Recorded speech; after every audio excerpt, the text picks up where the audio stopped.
menit, 15 menit, maka cuma gula yang terbakar. Kalau dia mau membakar lemak, ya perpanjang olahraganya itu setengah jam. Yang glikogen tuh apa sih glikogen tadi? Simpanan gula. Itu ya sama-sama gula, cuman kan gula yang tersimpan di dalam otot sama hati. Oh. Dibongkar, diambil, dijadikan gula. Karena gula dalam darah sudah mulai Menipis. habis, maka diambil glikogen. Setelah gitu. glikogen baru lemak. Oh gitu. Berarti ini sebenarnya tentang proses untuk apa namanya memproduksi energi itu lewat pembakaran jalur yang mana gitu, yang pakai oksigen atau tidak, yang nggak pakai oksigen. Karena itu mempengaruhi. Kalau nggak pakai oksigen jalurnya fermentasi. Kalau fermentasi menimbulkan asam tubuh. Menimbulkan asam yang lebih banyak. Asam lebih banyak, kemudian radikal bebas juga banyak. Gitu. Oh ya, Gitu. radikal bebas. Iya.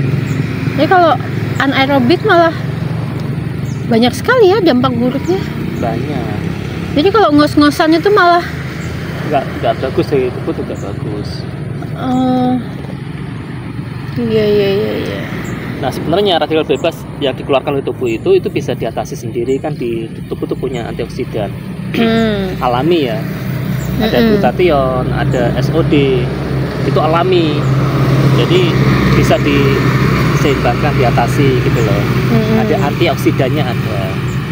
Cuman masalahnya adalah radikal bebasnya terlalu berlebihan, setiap hari dikeluarkan. Manusia stres, manusia cemas, ya kan, manusia aktivitasnya berlebihan, capek fisik, capek mental, itu kan produksi radikal bebas itu. Nah, antioksidannya nggak mumpuni juga. Di samping makan makanan yang nggak sehat, ya toh. Banyak sekali. Banyak goreng-gorengan, terus banyak makanan-makanan yang zat adiktif itu ya, pengawet gitu-gitu. Itu juga menyumbang radikal bebas. Termasuk polusi udara ini kan radikal bebas. Polusi udara kan banyak nih. Iya. Jadi sebenarnya manusia tiap hari itu bersinggungan dengan radikal bebas. Gitu. Jadi karena terlalu berlebihan, dibombardir istilahnya, maka jumlah antioksidan alami dalam tubuh itu kurang mencukupi, nggak mampu menawar itu. Maka dibutuhkan antioksidan dari luar, makanan itu harus. Itu yang manusia kurang di situ. Padahal antioksidan terbanyak dan terbesar ada di tumbuhan. Baik dari akar-akaran, batang, daun, bunga, buah, itu semua biji-bijian, itu semua antioksidan loh, ya kan? Jadi hanya tumbuhan yang memproduksi antioksidan, tidak ditemukan di tempat yang lain. Maka berdamailah dengan tumbuhan, dengan alam.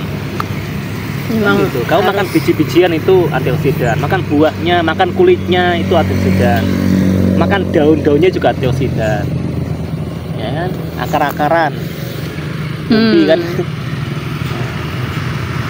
ada akar yang dibuat itu apa namanya,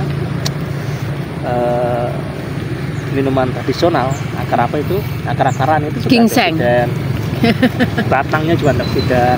Iya, semuanya ya. Semua. Jadi bermanfaat ya. Biji tumbuhan, biji pepaya, biji anggur, biji tomat, biji semangka, biji itu antioksidan semuanya itu, jangan dibuang. Biji salak gimana?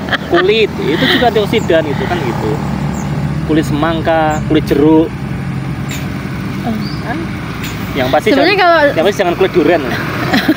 Kalau zat-zat kayak gitu, zat antioksidan, zat yang bermanfaat bagi tubuh di apa namanya, di dalam tumbuh-tumbuhan itu gimana sih dampaknya ketika kita itu cara mengkonsumsinya dengan cara direbus kayak gitu?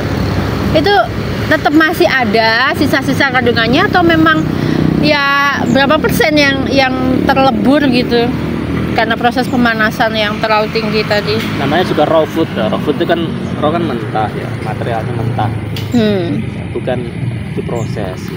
Segala sesuatu yang diproses itu pasti akan mengurangi kan ya, bukan menghilangkan kan ya. Kamu menghilangkan penuh sih enggak, tapi kalau ya misalnya kamu dari 10 menjadi cuma 2 biji kan eman-eman gitu loh, dari 10 jadi 3 biji kan eman-eman gitu loh. Iya. Nah, seberapa besar itu berkurang kadarnya tergantung pemanasan kamu, tergantung proses pengolahan kamu. Kalau kamu rebusnya banyak, rebusnya itu lama gitu ya, dengan suhu yang tinggi banget sampai mendidih dan seterusnya begitu, itu ya hampir praktis itu menghilangkan semua, hampir praktis ya. Jadi kalau makan gudeg itu sebenarnya efeknya cuman keluarin dopamin dong. Tapi kalau dia pengolahannya, dia memanaskan atau apapun bentuknya, tapi tidak sampai penuh gitu ya, ya nggak masalah. Berkurang sih berkurang, tapi kan nggak banyak. Ini dari angka 10 jadi cuma angka 6, nggak apa-apa gitu.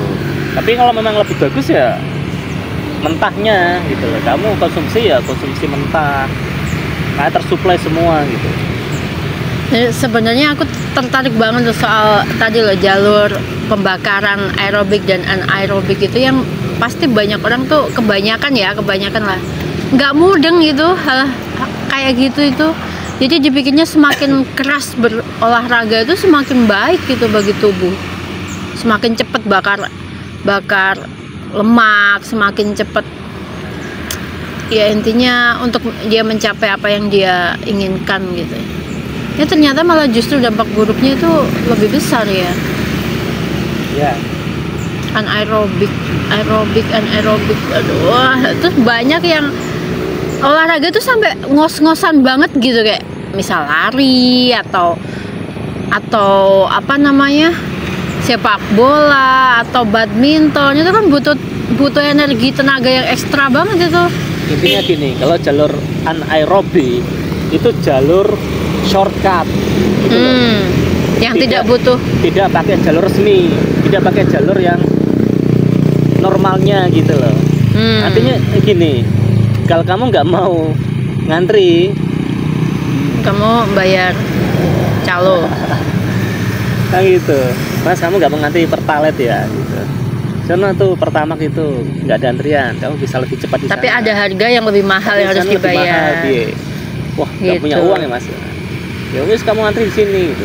Nah biasanya kalau pakai jalur oksigen kan dia stabil, dia memang agak lambat ya, lambat memproduksi energi, agak lambat, tapi kan stabil, artinya nanti hasilnya, sisa residunya, hasil sampingan itu nggak banyak, hasil sampingan dari proses pembakaran energi itu nggak banyak hasil sampingannya ya, berarti nanti nggak banyak dikeluarkan radikal bebasnya, nggak banyak dikeluarkan asamnya, kalau asam itu pasti ada, radikal bebas pasti dikeluarkan, dua jalur ini mengeluarkan, cuman nggak banyak, sedikit gitu loh.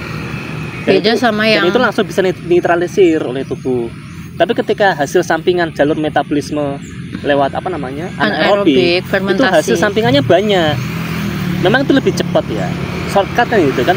Nggak pakai oksigen, gitu. Langsung jadi energi. Wah, nggak pakai oksigen langsung jadi energi. Oke, jalur nembak, kamu nggak pakai prosedur antri, kamu bisa nembak SIM, nembak KTP. Tapi kan mahal gitu. Hasil sampingannya apa? Ada hasil sampingannya kan. Nah itu jalur anaerobik, asamnya lebih banyak ya kan, alkoholnya lebih banyak, kemudian radikal bebasnya lebih banyak. Itu hasil sampingan yang harus kamu tebus karena kamu pakai jalur shortcut. Setiap hari ketika manusia shortcut terus, nah ini jebol, asam terus tubuhnya, asam terus darahnya asam, itu yang nggak bagus, ginjalnya akan lebih parah bekerja kan, dia menyaring gitu. Nah, kondisi asam ya harus dinetralisir. Kalsium dibongkar dari tulang, dari gigi. Dan asam itu adalah kondisi tubuh yang asam adalah tempat yang paling subur ya untuk tumbuhnya sel-sel abnormal, kanker, tumor dan lain sebagainya gitu. Dan itu saling berkait, ya ampun, saling ini ya. Jadi yang manusia lakukan harusnya adalah refreshing kan, happy, bahagia, dia aktivitas dalam keadaan menikmati. Ya kan, dia bergerak, menggerakkan tubuh tuh menikmatinya, ya kan, jalan kaki setiap hari menikmati alam. Jadi ada keselarasan gitu, antara gerak tubuh dan gerak jiwa itu ada keselarasan. Jadi nggak beda jalan gitu. Jadi kalau punya teman-teman yang nggak waras tuh sebenarnya sangat membantu sekali untuk panjang umur. Nah terus kayak itu masih dari satu sisi ya, dari tentang keasaman tubuh lah. Ini belum lagi bicara tentang suhu tubuh yang terus menurun, kayak kebanyakan sekarang wanita karir gitu, dia dalam ruangan ber AC terus itu kan suhu tubuhnya menurun juga. Dan itu juga menurunkan daya tahan tubuhnya, jadi lebih menurun lagi kalau dia suhu tubuhnya turun kan? Nah iya, nah suhu tubuh itu kan pengaruhnya dengan kinerja semua enzim, hormon, kemudian neurotransmitter, Ya, kalau antibodi. Mbah zaman dulu belum kenal AC ya. Mereka bisa kerja optimal dalam suhu yang optimal. Suhu optimal itu suhu 36 koma ya, 36,5, 36,6 ya, antara itulah 36 ke atas lah ya. Mungkin disarankan lebih baik kondisi hangat ya malah ya kan kita berdarah. Maka ketika panas, kondisi ya. dia drop, dia turun, suhu tubuhnya turun, dan otomatis kan kinerja enzim, hormon, kemudian antibodi itu kan tidak maksimal gitu ya, tidak mampu bekerja secara optimal. Maka ketika mereka tidak kerja optimal, nah ini kan peluang di mana penyakit-penyakit yang sifatnya adalah penyakit metabolik, penyakit-penyakit degeneratif itu bisa banyak bermunculan. Virus juga bisa gampang mudah menyerang gitu kan, virus, kemudian bakteri, penyakit degeneratif, penyakit masalah metabolik itu juga banyak bermunculan. Kenapa? Nah, tadi ya kan, fungsi enzim tidak maksimal, fungsi hormon tidak maksimal, fungsi antibodi nggak maksimal. Tidak ada yang menselaraskan, membuat stabil tubuh itu ketika ada gangguan, ya kan? Ada enzim perbaikan tidak bisa diatasi, enzimnya nggak maksimal, ya kan? Ada ketika ada gangguan, ada kuman, ada masuk, ada antibodinya nggak optimal mengatasinya. Nah begitu. Nah terus kalau posisi suhu tubuhnya itu turun, itu pengaruh nggak sih ke proses pembentukan energi tadi itu loh? Soalnya dulu itu sempat dibahas kan di buku Mukjizat Suhu Tubuh itu, dia sempat bahas tentang aerobik dan anaerobik gitu. Apa hubung kaitnya sama suhu tubuh yang normal atau suhu tubuh yang proses rendah? Pembakaran kan itu melibatkan enzim loh. Jadi pembakaran itu melibatkan enzim. Jadi enzim itu pasti terlibat terus dalam proses metabolisme dalam tubuh manusia. Itu selalu terlibat. Enzim itu banyak jumlahnya. Nah sehingga ketika suhu tubuh itu turun kan gitu, nggak optimal suhu tubuhnya, proses enzim ini kan melemah. Kan gitu. Sehingga proses pembakaran itu juga terganggu. Nggak sempurna gitu ya. Ketika mereka nggak bisa kerja maksimal gitu. Sama saja gitu. Jadi karena segala sesuatu ketika melibatkan enzim, ketika enzim ini nggak bisa maksimal ya nggak akan sempurna, kerjanya nggak sempurna.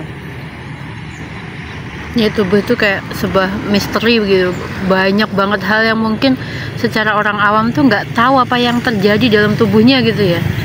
Dan itu kalau nggak benar-benar kita punya effort lebih untuk mempelajari itu, untuk mengetahui itu benar-benar kayak gitu ya, kita bisa jadi benar-benar hidupnya tuh asal-asalan. Astaga. Bahkan mungkin yang merasa bahwa dia sudah berada di jalur yang benar secara kesehatan, secara mungkin praktek olahraga dan lain sebagainya. Fakta-fakta seperti ini kalau tidak dipahami, tidak diketahui juga rawan sekali menimbulkan pilihan-pilihan yang salah kayak gitu. Terus yang masalah itu kita nggak boleh olahraga atau makan 4 jam sebelum tidur itu gimana? Ya. Olahraga lah terutama. Selama tidur ya, tidur itu kan proses di mana tubuh itu justru melakukan pembersihan ya. Kerja yang luar biasa. Meskipun raga manusia itu beristirahat, tapi di dalam ya kan, tanpa manusia sadar itu melakukan suatu kerja yang luar biasa. Kerjanya apa? Kerjanya melakukan suatu diantaranya ya penggantian sel-sel yang rusak, perbaikan ya kan, kemudian pembersihan ya, recovery lah ya, regenerasi recovery itu ada. Nah, itu termasuk pembakaran lemak. Justru lemak itu bisa lebih aktif dibakar itu pada saat manusia tidur. Malahan ya. Salah satunya di situ. Nah, proses yang sangat bermanfaat itu dalam tubuh manusia. Jadi kenapa kan manusia ketika pada saat habis bangun itu fresh, dia bangun tidur itu fresh gitu loh. Kenapa? Dia sudah siap ready gitu lah gitu. Yang tadinya ada kerusakan didandani, ada selesai mati diganti, ya kan itulah di start awal lagi kan gitu. Karena dia fresh, ketika bangun itu fresh gitu loh. Nah itu nggak akan terjadi, proses yang demikian bagusnya nggak akan terjadi ketika memang insulin naik. Insulin yang naik tinggi di saat malam hari, di saat manusia tidur, itu sangat merugikan tubuh. Kenapa merugikan? Dia kan memblok proses-proses yang sifatnya tadi, terutama adalah proses mode pembakaran lemak itu dihentikan, gitu kan? Dan dia juga memicu hormon-hormon pro peradangan. Kan hormon-hormon sifatnya adalah peradangan itu dipicu. Jadi gini, insulin itu kayak memprovokasi gitu loh. Dia naik, otomatis yang lain ikut naik gitu. Ya kan hormon-hormon sifatnya ada memicu peradangan dalam tubuh. Itu insulin. Maka ketika insulin naik terus itu malah nggak menguntungkan. Makanya kandungannya tinggi itu malah nggak menguntungkan. Gitu. Harus stop makan 4 jam sebelum tidur. Nah, kalau bisa makanan, sebelum itu ya malah. Adanya makanan yang masih dalam pencernaan selama tidur, dia kan dicerna tuh. Diserap, kemudian dilakukan metabolisme ketika ada gula naik ya insulin akan naik kan gitu, otomatis dirubah, dikonversi nanti ke glikogen dan seterusnya. Itu kan menghentikan proses tadi di awal tadi. Iya. Jadi otomatis ketika manusia itu harusnya dalam keadaan kosong, perutnya kosong. Ya minimal 4 jam atau 5 jam lah sebelum tidur itu kosong perutnya. Kosong, itu bagus.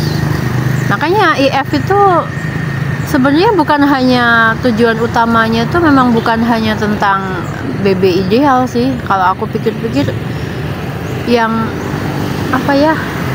banyak sekali manfaat gitu yang didapat dengan IF itu gitu. Jadi kalau kita mengkerdilkan tujuan puasa intermittent fasting itu hanya cuman soal BB dan BB, kita bakal jadi terpaksa gitu ngelakuinnya.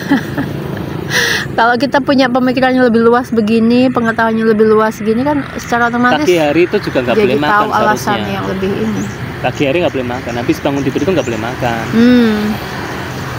Jadi proses detoksifikasi itu terjadi pada saat manusia tidur ya, dari malam hari jam 11 ke atas, terus itu sampai berlanjut loh, sampai pagi hari loh, sampai fajar terus pagi hari.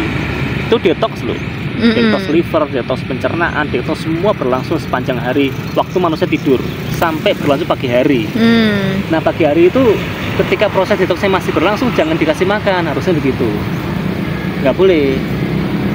Nah kira-kira jam 8 lah, jam 8 nggak boleh makan, 8-9 nggak boleh makan gitu kan. Orang bangun tidur langsung nyemil kan, nah itu nggak boleh. Kalau bisa lanjut sampai jam 9. Iya. Karena pas bangun tidur itu sampai sekitar jam 8 itu masih berlangsung detox. Maka ketika manusia tidur itu hanya air putih saja, air putih masuk. Pas bangun tidur ya, dia sebelum tidur air putih nggak apa-apa. Bangun tidur ya air putih lagi. Pokoknya jangan ada makanan. Kalau air nggak apa-apa, air mineral nggak masalah. Kalau makanan jangan. Sampai dia pagi. Baru setelah itu baru mulai kayak buah, raw food dulu gitu. Itu nanti apa istilahnya itu breakfast ya? Akhirnya breakfast itu apa? Breakfast. Breakfast itu kan apa pas? Puasa. Break itu kan break ya, break. Berhenti. Bukan. Coffee break. Break ya. Buka puasa. Buka puasa. Berarti pagi hari kamu tuh puasa. Jadi kamu harus punya momentum buka puasa di pagi hari. Intinya gitu. Kamu harus punya momentum buka puasa di pagi hari. Nah pertanyaannya, pagi hari kamu puasa jam berapa? Kan gitu. Jadi bukan breakfast jam 6 pagi enggak. Breakfast jam 7 enggak. Lah kamu nggak punya momentum puasa kok. Puasa di pagi hari kamu jam berapa? Sehingga kamu bisa berbuka puasa nanti. Kan buka puasa itu memulai puasa atau menutup puasa. Buka puasa di pahaman orang kan Oh, dia mulai makan buka puasa. Nah, iya, ya bukan mulai makan itu mah. Ya itu yang salah dipahami ya, banyak orang kan juga Salah. taunya begitu, buka puasa ya makan, sarapan tuh ya makan. Banyak kubu yang berpikir ada yang harus sarapan gitu, harus sarapan, padahal Maka yang terbaik itu adalah intinya gini, nggak boleh ada makanan masuk dari jam 6 sore 6 malam ya sampai 9 pagi. Kamu boleh masuk makanan di setelah atas itu. setelah itu. Gampangnya gitu lah. Itu gampangnya gitu. Ya berarti itu IF lah. Jadi kamu boleh masuk makanan di atas jam 9 pagi sampai jam 6 sore. Terus yang tadi yang nggak boleh olahraga 4 jam sebelum tidur itu gimana penjelasan ini ilmiahnya? Yang nggak boleh apa namanya olahraga 4 jam sebelum tidur. Ya kan malam nggak boleh olahraga, itu masa relaksasi kan gitu. Jadi nggak mendukung gitu loh, ya kan? Kecapean pikiran kamu, hormon kamu, kan itu nggak mendukung untuk olahraga karena masa-masa bahkan sel tubuh kamu itu juga nggak mendukung olahraga saat malam hari karena itu saat relaksasi gitu loh. Dia persiapan untuk menuju proses tadi di malam hari, proses perbaikan, proses untuk sintesis, proses untuk malah dipaksa kerja keras gitu ya. Autopagi malah dipakai proses untuk selnya bekerja lebih keras lagi gitu. Jangan proses perbaikan dimulai pada malam hari kok, kan gitu. Itu kan nggak fitrah. Maka fitrahnya ketika olahraga ya pagi hari atau maksimal sore jam 4 jam 5 selesai. Habis jam 6 ke atas jangan olahraga, selesai udah istirahat ya gitu. Pagi hari lah yang lebih bagus. Iya. Olahraganya ya jalan kaki. Ya intinya emang terlalu keras itu tidak baik, terlalu cepat itu juga tidak baik. Harus yang normal-normal aja gitu ya. Intinya adalah tubuh sudah switch mode itu ya, switch mode ke mode ketika malam hari ya. Ketika malam itu switch mode ke mode istirahat, mode perbaikan, mode regenerasi, mode recovery, mode pemulihan, ya kan, mode pembersihan gitu. Jadi bukan mode aktivitas, bukan mode kerja gitu lah, bukan mode pembakaran, bukan mode pembentukan energi lagi, bukan.